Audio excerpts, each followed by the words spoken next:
Welcome to Rockstars, the podcast where high performance meets real life. I'm Brent Lang, joined by my wife, Jennifer Jones, and this is where we talk about rocks, rings, and everything in between. It's about chasing dreams and asking, why not me? And figuring out how to keep going when things get hard or hilarious. Sometimes it's just us talking curling, business, family, and parenting. Sometimes it's bigger conversations about success, pressure, and believing that anything is possible. We keep it honest, uplifting, and fun. We might even make you laugh. Because this is about the wins, the losses, and real life in between. Rocks, rings, real life. This is Rockstars.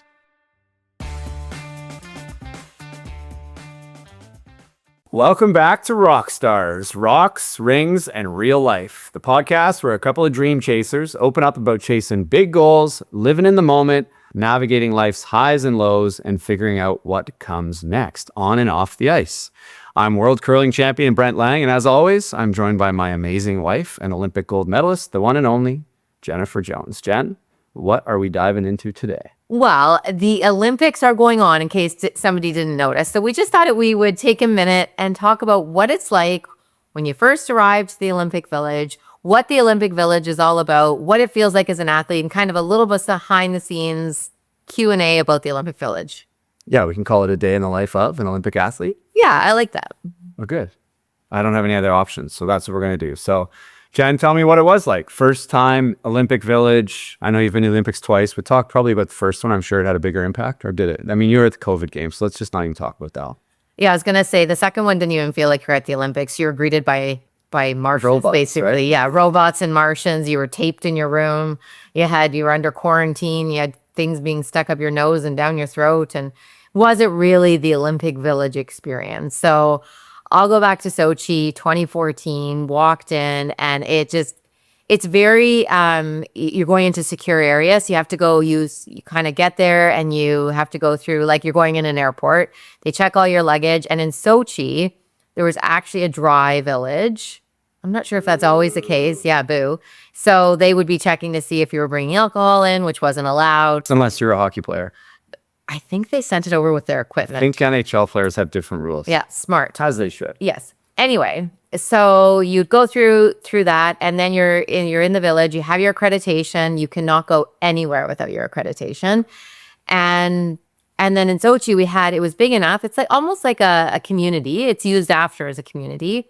So there was a bus that would take you, if you needed to go to the dining hall, it would take you from your bus stop to the dining hall. And we were very lucky. We were far from the dining hall in Sochi, but very close to our venue. We could easily walk to our venue, which is unheard of in Olympic Games. We were very, very fortunate where our village was. What about for you guys, like when you arrived? Well, it's super cool. I remember the big Canada Moose and the Olympic rings. Obviously, they're everywhere, but there's one big set right in front of all the Canada buildings. You know, the flags are draped everywhere. So you go to your room, and it's a dorm room. But I liked university, but that's exactly what it is. It's a dorm room. We had a little apartment, and it was really hard to piss us off at that point. It was early in the week. We were still pretty happy.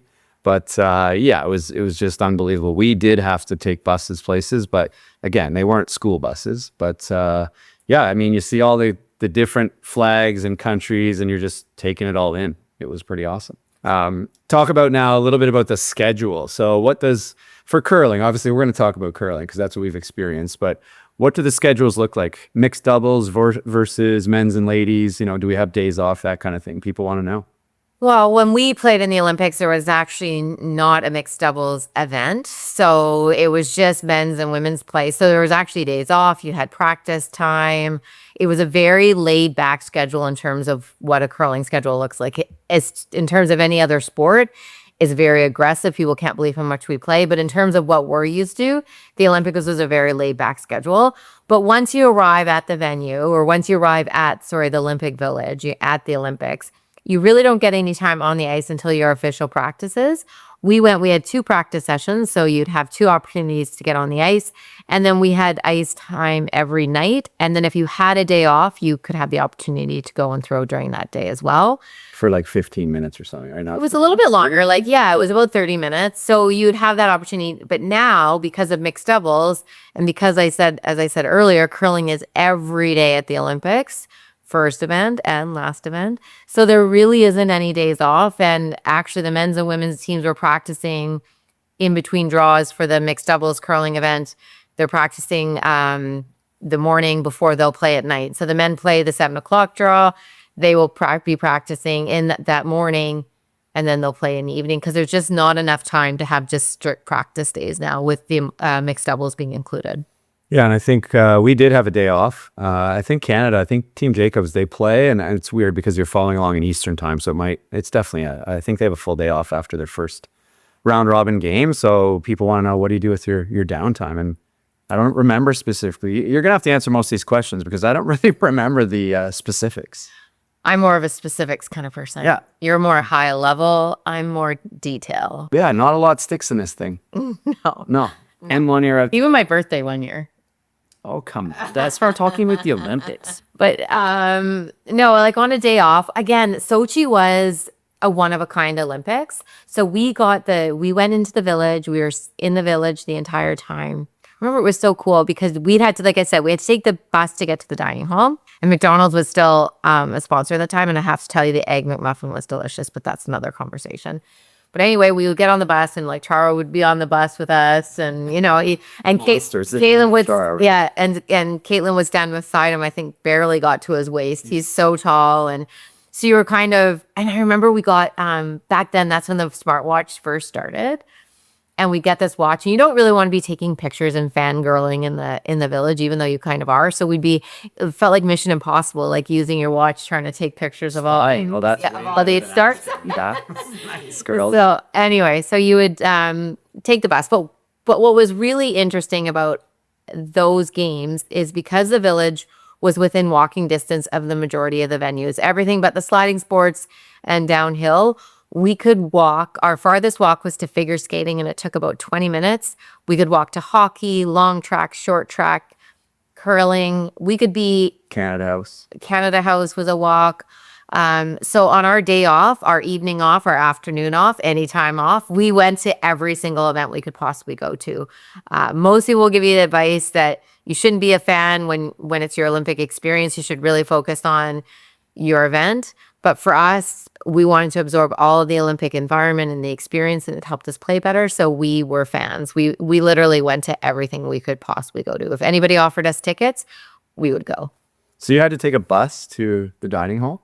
Yes, but we could walk. I could be in my bedroom and leave my bedroom in our apartment. So it's basically like apartments. So we had a 3-bedroom apartment. We had a little living room, what was going to be a kitchen. Our rooms weren't quite finished. So it was still kind of under construction, but it was finished enough. And then our view was of the Black Sea. So it was quite beautiful. You could see dolphins jumping sometimes. And then the view from my bedroom was the top of the hockey arena. So I could see the scores all the time. We could see a gray building and a tree. Yeah. So it was spectacularly beautiful, like beautiful, beyond beautiful. But I could be in my bedroom and leave and walk over to the curling venue because it was going from a secure place to a secure place. There was a little security check, but it took no time. Within 10 minutes, I was sitting in the dressing room. But then to get to the dining hall, it was a bus. So it was probably about a 10-minute bus ride to get to the dining hall. So those athletes that were staying close to the dining hall would have had to take a bus to get to the venue. So Pros and cons. I thought we lucked out with where we're at. We got to walk the dining hall. That's about the only thing I got a leg up on you on, I think. Other than that, we were bussing everywhere. But so downtime for us, we tried to take in some events. We took in the mixed doubles. It was the first year of mixed doubles. So we got to go and watch that and see the venue, which was kind of cool. And watch Team Canada, watch Johnny Moe and Caitlin win the gold medal, which we kicked off the week great for Canada. Isabella and I were at that game as well. Right? That's when we landed. So we got to do that. We took in some speed skating. We took in as much as we could. You try and be a part of Team Canada. I think that's a huge part of it. And I don't regret any of that. That had nothing to do with how things went or didn't go at the end of the week, but that's what we tried to do. But the hardest part, I think, is when you have a day off and you only get maybe 30 minutes on the ice, or you have one game day and there's a lot of downtime. And not that it's hard to spend time at the Olympics. We're not having a pity party here. It's a pretty cool place to be. But it is a lot of time to not be on the ice. And a big difference at the Olympics is, if you're at a regular event and you're struggling, you go out at night and you still get that practice, but that ice isn't very good on the actual event ice. And it's 10 minutes. But most places, 10 minutes after the game, it's late, you want to get to bed. But most places you can sneak away and you can get to a curling club and you can go throw for 30 minutes. And in 30 minutes, you can fix pretty much anything, like 15 minutes even. And it's fresh ice and on your timetable.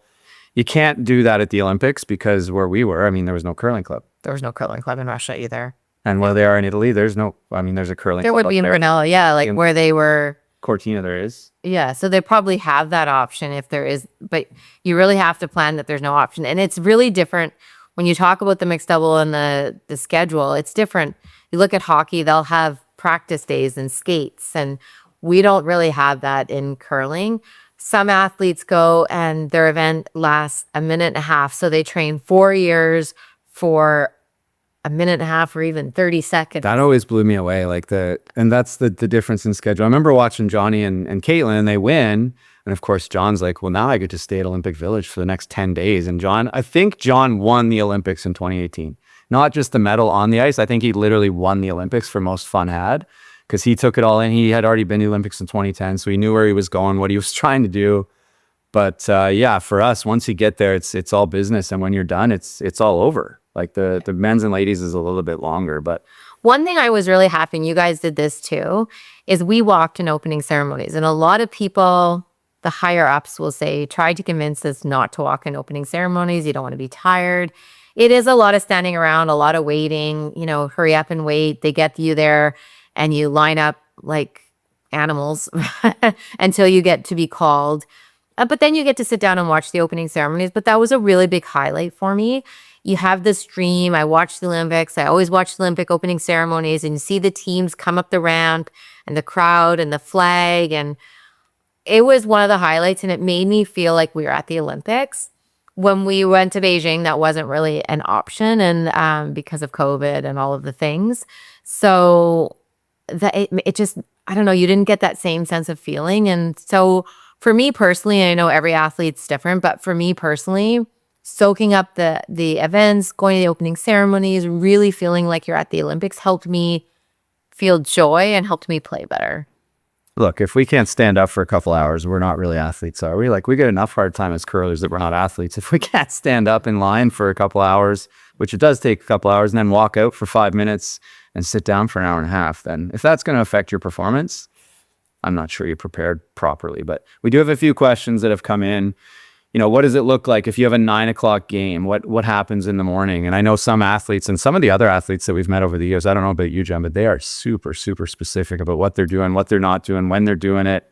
And for us, it's like, it's really individual on the teams I've played on. It's like, okay, if we're playing at 9, most of the time, at the Olympics, you leave a little bit earlier, but most of the time you leave the hotel at 8, 7:50, depending on how far it is. You want to get to the rink about 20 minutes before practice. You get geared up, you stretch, and pregame practice starts. So if we're leaving at 8 in the morning, then I'm probably getting up at 7, and I'm going to shower, and then I'm going to take my Advil, because I've never regretted not taking it, or I've never regretted taking it. I have regretted not taking it. So you take your Advil, and then you go for breakfast, and then you're on the road. So I remember, so they have all this sports science behind when you have to get up to peak performance, and it's 3 hours at least before your game. yeah, remember, wasn't Jill really bought into that, right? For a little bit? Well, we try. I think, yeah, that was a hard no for me. I don't sleep well, so I like to max out my sleep in the morning. And so I don't take very long to get ready in the morning before a morning game. I'll generally eat just something in the room. So if we would leave, we like to get there, our team, about half an hour before. So we were lucky at the Olympics. If our 9 o'clock game, we would leave our room at 10 to 8 and be at the venue by 8. So I would get up probably 7:15, 20 after 7, quickly get dressed, eat, and be on the way. So it does vary. Some athletes are really strict. They want to get up, make sure they're ready to go. But with a curling schedule, sometimes you can play the night game and then the morning game. And I think sleep is the most important. It is the most important thing for me. Yeah, and that's what I meant. It's individual, and the teams I've played on, that's what we decided. It's like, yeah, some people want to be there earlier, some people want to be there later, and some people need to eat at certain times. And for me, it just became, I didn't want to eat too close to the game as a sweeper. Yeah, but it didn't impact me as much. I didn't really care what we ate. Like, yeah, we're not ripping off to McDonald's necessarily, but at the Olympics, an Egg McMuffin in the morning, you already mentioned it. That was, it was nice. We had the last McDonald's Olympics. That was a win for us. Well, I mean, they may be back, but But really, it didn't matter what. And that's what the next question actually is. How do you balance nutrition and meals on competition days? Do you have any must-have foods with you? You travel with some food, don't you? I do. I actually, I really struggled with the food at the Olympics. Both Olympics I went to, I don't know if it was something in the water, like, when you go to Mexico. Oh, we're getting graphic. No, it didn't sit well with me both Olympics. So I really struggled with food. So we had brought food from home. Team Canada will also bring like some Lipton soup and some Ritz crackers and some stuff like that. So you have some familiarity. We wanted to bring a toaster to Beijing, and What about the peanut butter? You brought peanut butter. no, I always bring peanut butter, always, and then you have bread and toast. We actually brought frozen bagels, so they would freeze in our bag, and then we'd bring them there, and they lasted for most of the time. But only Hockey Canada was smart enough to bring a converter thing for the toaster, so we didn't have one. I didn't think of that. Lisa went there early, and it started on fire, the toaster, because she went there before us. So then we talked Hockey Canada, and we got some sort of toaster, but it was very important.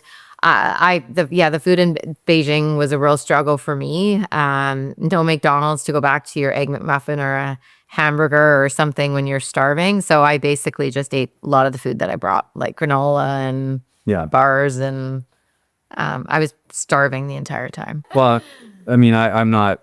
It doesn't really matter to me what I eat. The food in the cafeteria was cafeteria food It's fine. in Korea. It looks like I've seen some. One of the U.S. guys was doing some food reviews in Italy, and the pizza there looked a little bit better, but that's not all that surprising. So it was fine. It's cafeteria food, and you had McDonald's if you needed it. So it wasn't an issue for us. It goes country around so you'll have North America, you'll have Asia, like different varieties, but not a lot of flavor, we'll say, like pretty bland. But it's fine. It's fine. It's not a Michelin star restaurant. No, No. not quite. Another question we get often is about recovery, right? And my favorite question is, do athletes really nap? And it's like, yeah, why else would we do what we do? 1,000%. So What I miss the most. Yeah, I was gonna say, when we retired, both of us were worried about the nap, like missing the nap, because it's amazing having an afternoon nap, and you just feel so recharged. And got to try to build it into our everyday life. Oh, good luck with that. But in terms of physio, I probably did the most physio at any event of my life at the Olympics. I was stupid and hurt myself on the very first LSD draw the button. Benny threw it. He was a little light and went pillar to post, and I tweaked something in my neck, and I had physio like every game for the first few games, like even fifth end break before Dr. Mike, who saved my day. I don't know if he wasn't there, I'm not sure if I would have played the first couple of games. It was not to try and make an excuse, because it wasn't an excuse, but it was pretty bad. And I got some acupuncture, and the full team is there. I'd never had the needling. That's strange. I don't do the ice baths. You an ice bather? No. Bather? Well, I bathe, but I don't ice bath. Okay. Well, two different questions. Thought I might catch you there. No. I did a lot of physio too in Sochi. But that was right after I had my ACL reconstructed, and I had a stretch fracture in my leg. So I had to do, which was quite uncomfortable. So we just did physio. But honestly, as curlers, especially back then, we would go to world championships and we have no physio, no massage, nobody. We would just go. Yeah, back to the Advil part. Yeah. We would just go to whomever would take us. Like, I remember going to Korea and we were getting a massage, and it was down these dark stairs. Oh, continue. And then all of a sudden you get there, and the lady, like the massage person, climbed up on top of us, like and was stepping on our backs. Oh, I remember that story. And stretch. It was the oddest. Wonderful. Yeah. So anyway, when you go to the Olympics and you have these professional physio, you feel like you've hit the jackpot. It really is amazing, and they'll actually even come and warm you up in your dressing room before a game. Again, not something that we've ever been exposed to before. And that's changing, right? I think Team Canada in general, for Team Canada, when I say that, I mean the curling Canada. They're starting to travel with more of that. It's getting more of that. And you guys brought peanut butter. Mm-hmm. We had one of our bottles of vanilla vodka break in Fife's bag on the way over to our staging. No, that was at the Worlds in Switzerland. But yeah, we usually... Was it a dry village? Not in our room. Oh. But then it got dry near the end, and we started losing. Coincidence? We ran out. I don't know who was sneaking it, but... Anyway, what about kind of team meetings and stuff? How do you prepare? Is there something, do your teams, Jen, get together before the game, and what does that look like? After the game, what does that look like? Is it kind of a hard rule, or does it depend? No, we would always get together. It's not I guess it's not really a hard rule, but at the Olympics for sure, we would get together 10 minutes before we were supposed to leave. So very quick pre-game meeting just to talk about rocks, what the ice is going to do. I would do a little bit more prep before that on what I thought the ice was going to do, the opponents, just if I saw any. There's never really a glaring thing that you want to, but if there's some small event that you can see, yeah, like if you want to force an intern draw or whatever, you could take a look at the stats. And so I would do a little bit of prep on that, but we would meet 10 minutes before for sure. And we always had a post-game meeting just to debrief, figure out what went right, what went wrong, what we can do different for the next game. But we would always end everything with a positive because that's how we rolled. Cool. Well, and let's hope there's something positive. There was always something positive. Nobody fell. Yeah. That's a positive. Yeah. Yeah, we're the same. I mean, the team debrief, the pregame meeting, I think that's become kind of normal. It was sometimes harder to do when our coach wasn't there, when Coach John Dunn wasn't there. When he was there, things happened, for sure. And then on the regular tour, you maybe don't do it as religiously. But again, that's changing because like anything, like business, like sport, you want to say, okay, what are we trying to do today? Let's go execute. And then you look at it and say, this is what we were trying to do. This is what happened. What would we do differently? What can we do to be better tomorrow? And that's just, it should be common sense. But so that needs to happen. And then individual time. What did you do at the Olympics? Like on your downtime? Like do you watch shows? What do you do, Jen? I watch shows. I watch. I know. I led you right into that one. I love a good show. So at downtime, yeah, I would watch a show. But just a lot of there wasn't really that much downtime. You're just trying to soak up the whole Olympic atmosphere the rest of your life to watch shows. So, but if I really wanted to relax, I would read a book or watch a show or call my family. Right. Yeah. What about you? Yeah, watch shows. I mean, I typically want to hang out with the team for the most part, depending on the time of day and what's going on, like team meals and stuff. And, if you're at the Olympics, it's a little bit different because you're like, okay, we got some time here. Is there anything going on? Right. And, let's get over to another event or let's, just go for a walk and check out the rest of, the Athletes Village or whatever it happens to be. And there's within the buildings and I'm sure this is normal at every place. I don't remember what it's called, but there's like a floor in our apartment where it's not Canada House. Canada House is something else. We should kind of explain what that is within, where the venues are, close to the venues. But within the building, there's like a floor, and it's just basically where all the athletes go and hang out. And like, that's where like the peanut butter and the cereal and those kinds of things are. And you never know who you're going to run into there. And it's just an athlete's lounge. Yeah. We had a ping pong table in our one in Sochi. The one in Beijing was kind of, they didn't encourage hanging out. Yeah. There's not a lot of hanging out. But they would have, like, in the athlete's lounge, they'd have leg pumps. So if you wanted to, pump your legs, I don't know what is it called? Leg pumps. Yeah. Normatec is like the fancy one. Yeah. So you could sit in there and just watch, the Olympics is on all the time. So you could sit and watch whatever event was happening and kind of refresh your legs. That's usually where the treatment was. But Beijing didn't really have an athlete's lounge. They didn't encourage any hanging out. Right. No, at all. It was solitary confinement. We also got to whip up to the mountain village, which depending, I hear this year, that's not really an option. It's like 5 hours away. In Sochi, it was great. I mean, I was there. I didn't have any responsibility other than watching the curling games, but they had a specific train built into the mountains. And, that's pretty cool to see that and to take in some of the mountain sports, especially like the half pipe and those types of things, like the skiing and stuff. Hard to watch. Happens fast and you can't really keep up. Snowboarding, though, you can watch them come down there close enough. The freestyle. Yeah, high there. Yeah. The ones where it's, within eyesight the whole time, those are the best ones. And just to see, again, and you go to the, the athletes lounge up there, and if there's another Canada House up there, and just anywhere there's a Canada flag, you just walk over. Yeah, you're high-fiving people. Holding their arms to you. Yeah, you feel like you've got new family and friends. It's so fun. It's out of this world. And Canada House would be something very similar. So it's just a place where we had the Arkells come. Yeah, that was cool. So they had the song of those Olympics. Yeah. Was that? No, that was 2018. Yeah, Fiona. So I spent more time in Canada. I think it was called That's Me. I could sing it, but it wouldn't sound right. But yeah, social media kind of picked up on and said, let's get them over here. And they came and played at Canada House. Unfortunately for us, it was right after kind of a couple of tough losses in the playoffs, but it was still pretty awesome. Yeah. Okay. So what's Canada House? Some people won't know what that means or what that is. What's Canada House? It's just a place where where Canadians can go, athletes can go. There's an athlete area, so you can eat your family can go in the athletes area or friends and family area. You have a special pass. So it'd be a place like after our game back in Sochi. So this is one thing that's changed that I noticed is you couldn't really see your family at the venue. There was no place at the actual venue. Yeah, And there was no holding your children and bringing them over the boards. Like I saw there was the curling baby, like Briar and and Yannick's baby was that would not no, they would have ran you down and taken your baby. Just would never have happened.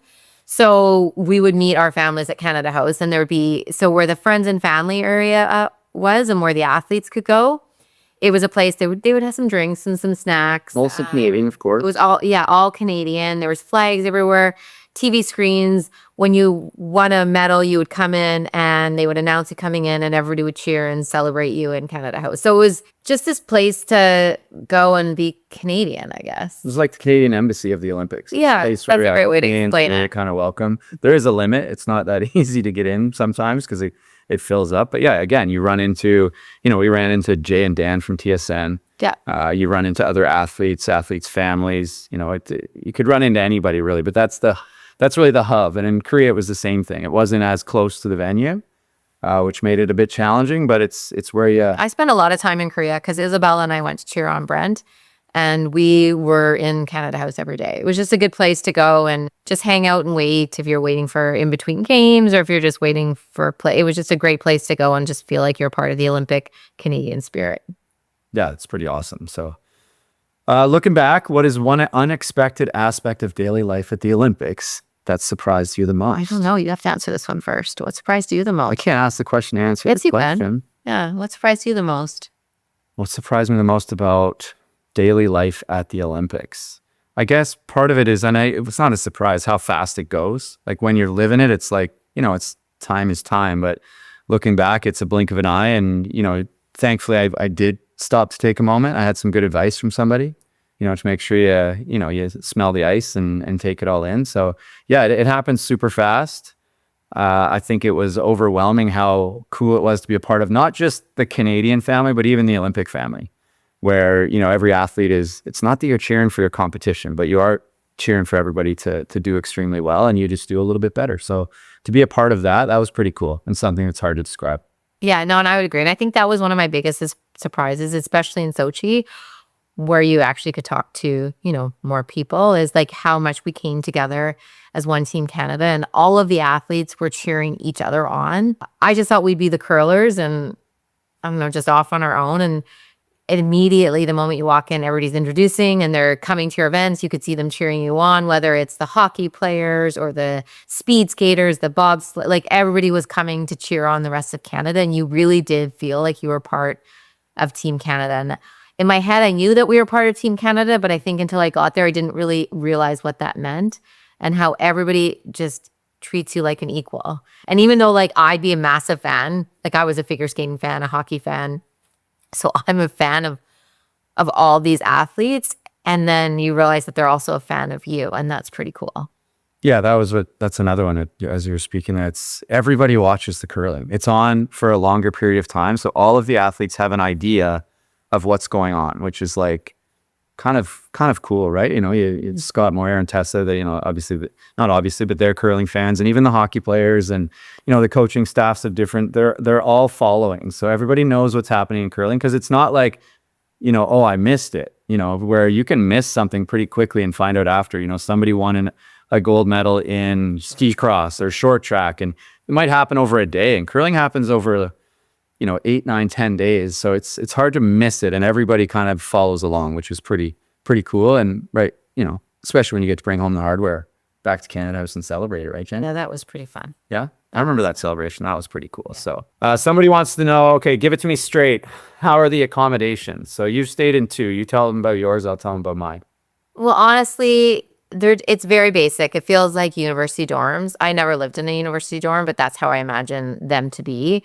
Everybody gets, for the most part, you're sharing a room, and there's single beds in the room. So if you're sharing, there's 2 super single, like small. Like I don't know how Like I felt like I barely fit and I'm like an average sized person. I don't know how like Jesse Lumsden or something. like a really tall person. I don't know how their feet would be. Amos. Yeah, The Amos. Italian stallion. I don't know. Yeah, it would not be a good bed for him. I'm sure hometown, he got some special treatment. And the beds are like rock solid, like Yeah. beyond hard. I've got bruises on my hip bones from the anyway. What were you doing? No way. It was like they're so uncomfortable. But then we got these bed toppers that were sent over for the Canadian athletes, so you could put that. It's like a piece of foam, and you put it. Lifesaver though. You put it. It's amazing. Yeah. And then I brought my own pillow from home, which thank goodness because the pillows are terrible. So other than the pillows in the bed, though, everything else is fine. It's like it's an okay shower and you've got an okay bathroom. There's like a small little mirror. So getting ready, you're most of the time like sitting on the floor trying to prop it up. There's not really a get ready station for women. I didn't notice. No, I didn't think you would. There's no kitchen or anything, but they'll have like, we had one little couch. I think your sport organization actually has to buy those things. So we had one couch and some beanbag kind of chair things, and we had one TV, and then you kind of would bring stuff to decorate. So it's very basic, but ours was brand new in both places actually. So they're nice enough, like it's fine. I think they're almost always brand new. Like Yeah. I think in Italy, as much as they're portables or whatever they are, but it's all the same. You walk in and it's the Olympics. You don't really care. No, And you have that little topper. That was key on the mattress. That's like they are so hard. Like it's But- unbelievable. first world problems, right? Right. Olympic problems, but it's yeah.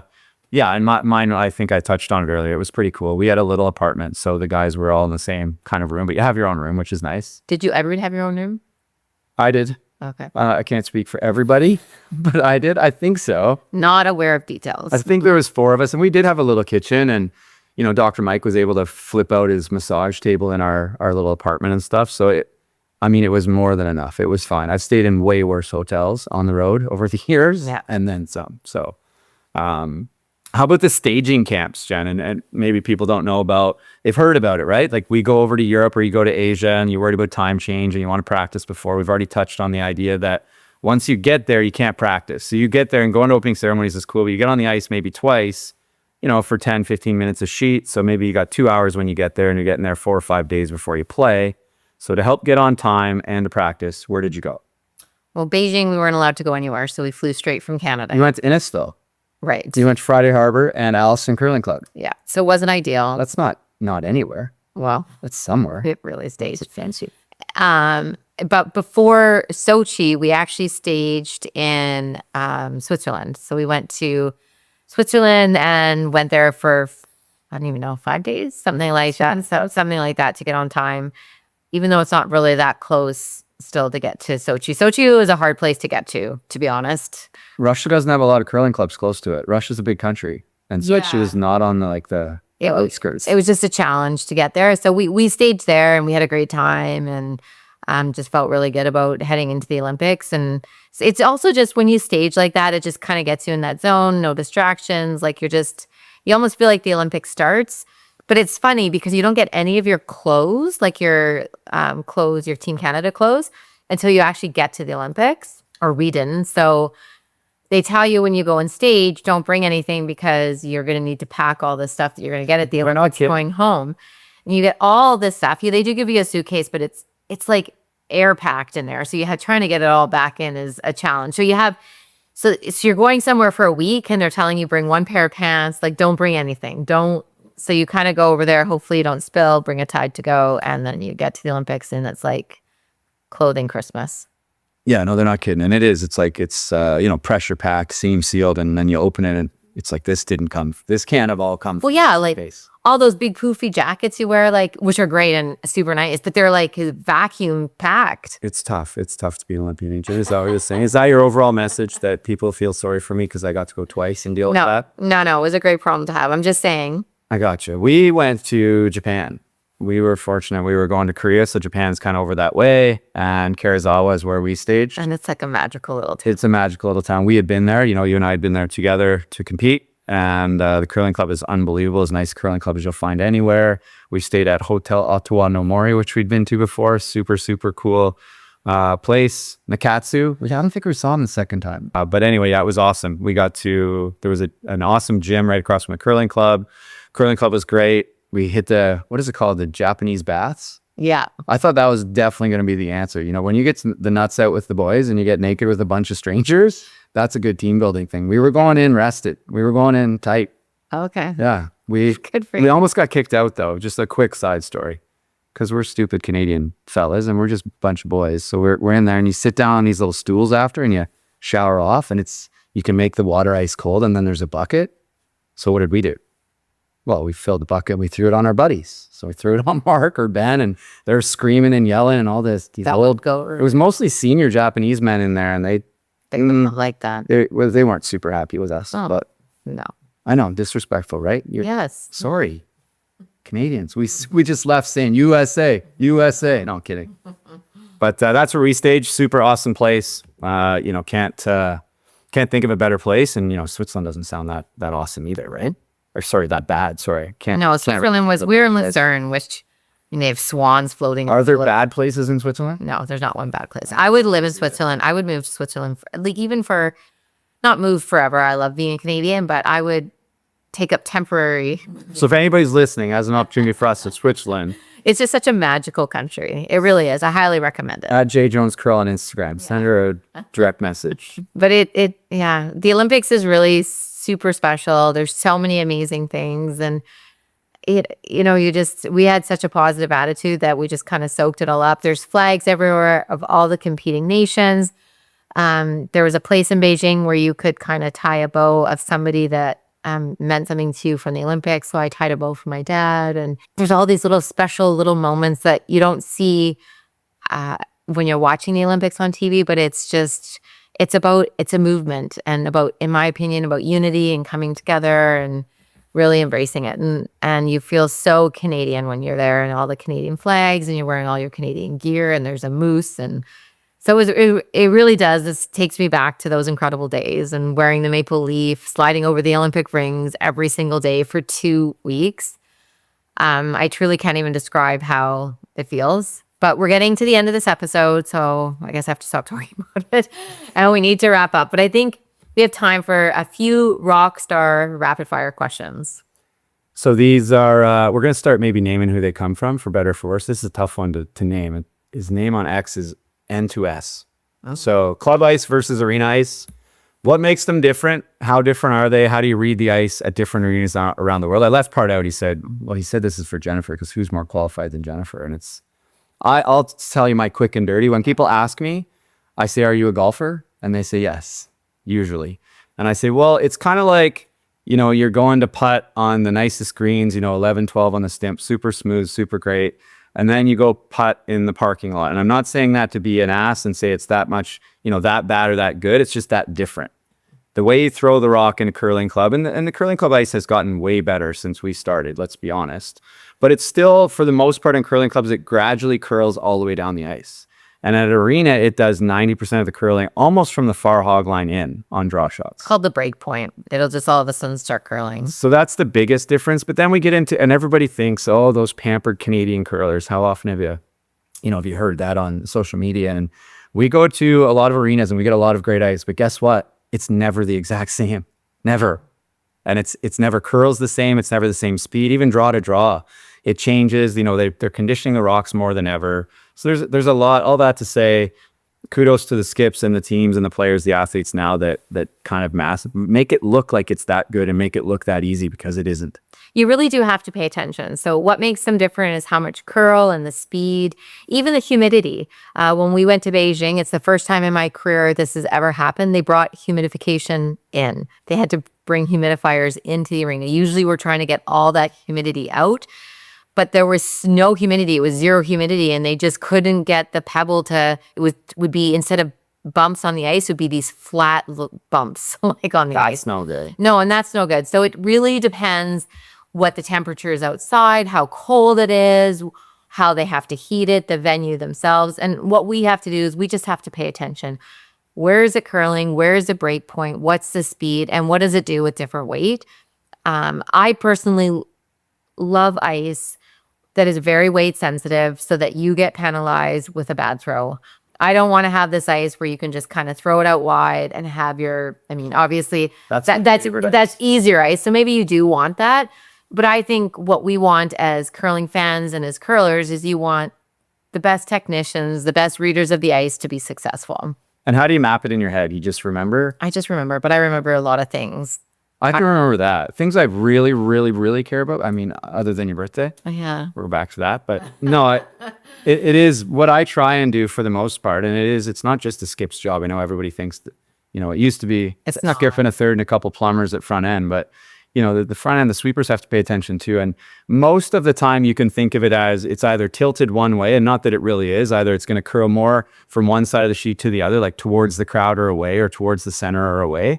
Or it's going to be curling more to the wings or more to the center. And once you figure those out, from there, it's, your best guess. And speed thing makes up for the difference anyway these days. Yeah. And then just figuring out the speed, it can change as well. But it's not really, the ice doesn't change based on geography necessarily. It's just based on who's making the ice, the rocks that are being used, and then humidity humidity and climate. Halifax, baby, St. John's. If it gets rainy, you got problems. I don't care who the ice maker is. We went to one Worlds where the humidity was so high in the building because it was in the same building as a swimming pool. That's not a good. There was so much frost on the ice you could barely tell what color the rings were, which is unheard of. But maybe that's a good place to wrap. I think so. Yeah.